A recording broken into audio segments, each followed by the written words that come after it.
दिन में भुगतान होगा। हुआ क्या देने का? 350 करोड़ बकाया है। याद करना, जब मायावती जी मुख्यमंत्री थी, आज चुनावी वर्ष में भी हम लोग इतने कमजोर हो गए, किसान कमजोर हो गया, हमारा दबाव इस सरकार पर नहीं रहा, इन्होंने गन्ने का भाव नहीं बढ़ाया। और जब सरकार आपने बनाई थी पहले, मायावती जी ने गन्ने की खेती कर रहे मेहनत कश किसानों का ख्याल हमेशा रखा।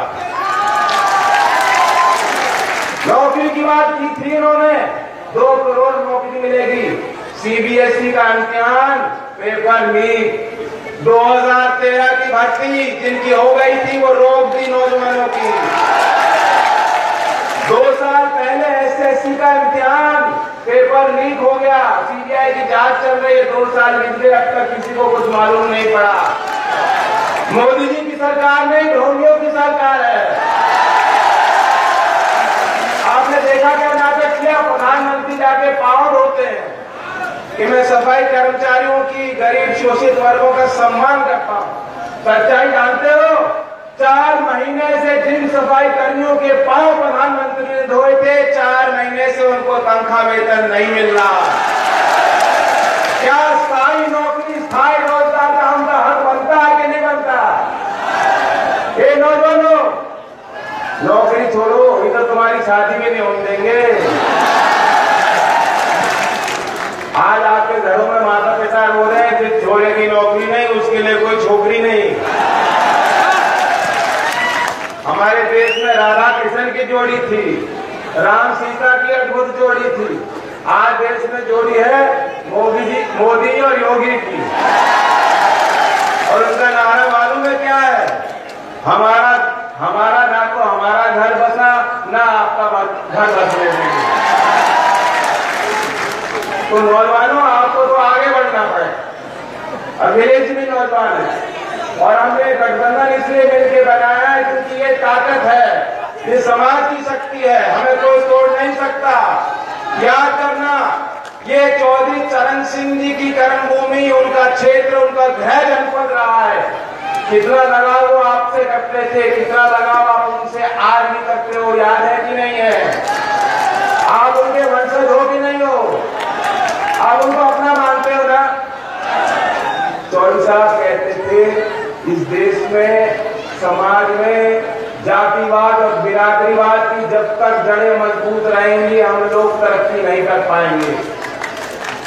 ये वो लोग हैं जिनको उसमें बांध के रखना चाहते हैं, जातियों में बांध के रखना चाहते हैं। क्या इन जंजीरों को तोड़ने के लिए आप तैयार हो? तो यही एक शक्ति है, यही वो रास्ता है, यही वो सोच है सामाजिक समरसता स्थापित करने के लिए, सामाजिक न्याय की लड़ाई लड़ने के लिए, बाबा साहब के सपनों को पूरा करने के लिए। यही वो मंच, यही वो ताकत, यही वो विकल्प मैं आपके बीच में छोड़ के जा रहा हूं। योगेश वर्मा जी आपके उम्मीदवार हैं। याद रखना, जिस तरीके से पहले चरण के मतदान को मैं देख के आया हूं, मैं 300 गांव में जा चुका हूं। हर एक गांव की खूबसूरत तस्वीर बनती दिख रही है। लोकदल का वर्कर आगे आ रहा है, बीएसपी का झंडा हाथ में लिए है, समाजवादी की टोपी उसने लगा रखी है, वो नारा दे रहा है महागठबंधन की जय। तो वो उस तस्वीर को मैं चाहता हूं कि बुलंदशहर में वो तस्वीर आप बनाओगे कि नहीं बनाओगे? कितनी ईमानदारी से चौधरी अजीत सिंह जी के लिए बीएसपी के वर्करों ने डोर टू डोर कैंपेन किया, मैंने खुद अपनी आंखों से देखा। कितनी ईमानदारी से कैराना में समाजवादी पार्टी के चुनाव चिन्ह पे लड़ रही तबस्सुम हसन को जिताने के लिए बीएसपी के वर्कर ने डोर टू डोर कैंपेन किया, ये मैंने अपनी आंखों से देखा। और इसलिए मैं चौधरी चरण सिंह जी के वंशजों को कहना चाहता हूं, बहुत हो गया, बहुत कमजोर कर लिया आपने अपने आप को। आप अपनी सरकार ऐसी बनाओ जो किसान का सम्मान करे, जय जवान जय किसान के नारे को लेकर चले।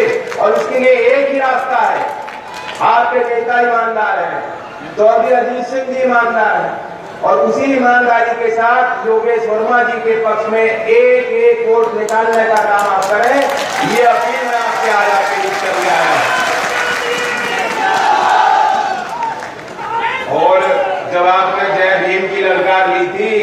इनका किला तो तभी ढह गया था। मैं कहना चाहता हूं ये जीत किसी एक नेता की नहीं होने वाली, ये जीत महागठबंधन की हमें चिंता नहीं है कितनी सीट आ रही कितनी नहीं आ रही है। ये जीत जय भीम कहने वालों की होगी, बुलंदशहर की जीत। ये जीत राम राम कहने वालों की होगी, ये जीत आदाब कहने वालों की होगी। धन्यवाद। अब मेरे साथ 12 लोग तैयार हो, मैं अपना गला